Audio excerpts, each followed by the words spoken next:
అందరికీ నమస్కారం అండి. శైలజ వినిపించే కథల ఛానల్కు స్వాగతం. ఈరోజు మనం శాఖమూరి శ్రీనివాస గారు రచించిన ఇచ్చే గుణం అనే కథను విందాం. ఈ కథ మే 2012 చందమామలో ప్రచురింపబడింది.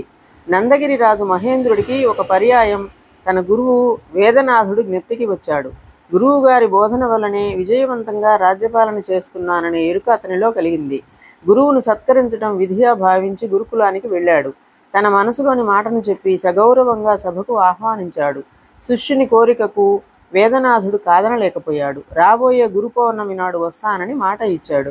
చెప్పిన సమయానికి కొందరు శిష్యులతో కలిసి నందగిరి బయలుదేరాడు వేదనాథుడు. వారు వెళ్లేసరికి చీకటి పడింది. మహేంద్రుడు పట్టపురాణితో కలిసి గురువుకు సాదర స్వాగతం పలికాడు. పాదపూజ అనంతరం వేదనాథుడిని ఉన్నతాసనంపై కూర్చోబెట్టారు. రాజదంపతులు ఓ భారీ పూలదండను గురువు మెడలో అలంకరించారు. వెనువెంటనే పరివారం తెచ్చిన ఓ పట్టు వస్త్రపు మూటను ఆయన చేతిలో ఉంచారు. ఏమిటిది? ఆశ్చర్యపోతూ వేదనాథుడు అడిగాడు. నా ఉన్నతికి దోహదపడిన మీకు నా గురుదక్షిణ వినయంతో అన్నాడు మహేంద్రుడు. చిరుకానుకే, దయచేసి స్వీకరించండి అంటూ మూట విప్పి చూపింది రాజమహిషి. బంగారు నాణెములు, వజ్ర వైఢూర్యాలు లెక్కకు మిక్కిలిగా ఉన్నాయి అందులో. ఆ మూటను మహేంద్రునికే తిరిగిస్తూ, ఒక గురువుగా ఇచ్చే గుణం తప్ప తీసుకుని ఎరుగను. ప్రజల కోసం ఖర్చు చేసే ప్రతి పైసా గురుదక్షిణగానే భావిస్తాను.